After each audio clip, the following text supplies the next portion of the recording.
Okay, so the cost that you have when purchasing a property in Portugal, from before, during and after perspective.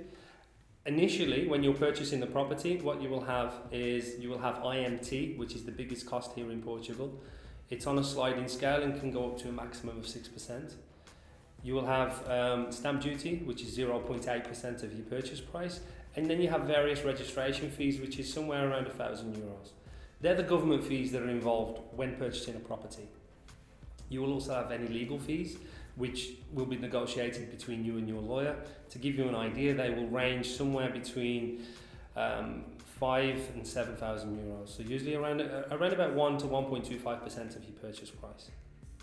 Once you've purchased the property, the next cost that you have involved then are IMI, which is council tax or property rates, depending on the country you're from.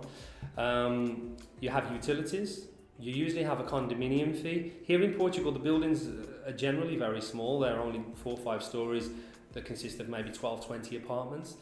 They will have 1 lift or 2 lifts as a maximum, some of them without any. So condominium fees are very low. We're talking somewhere between €40 and €100 a month as a maximum. On top of this then, what you will need as a non-resident is a fiscal representative here in Portugal.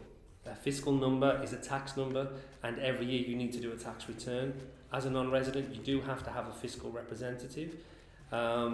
It's something that our company can do, that the lawyers can do, or a tax advisor can do for you. It's a very simple process, and it can cost you anywhere from €600 to up to a maximum of 2,000, depending on who you use, per year to do your tax returns for you.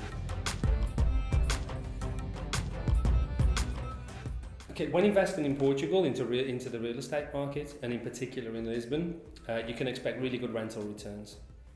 Occupancy here at the moment in central Lisbon is up around the 80% mark. Tourism in the central areas of Lisbon has grew from 6 million per year to 12.8 million over the last 6-7 years. So we're seeing somewhere around 1 million a year growth in the industry.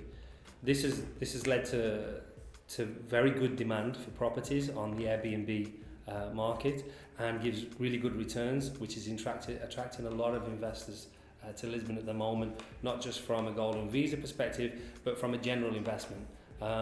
So yes, returns of somewhere between 4 and 6% are very achievable in central Lisbon.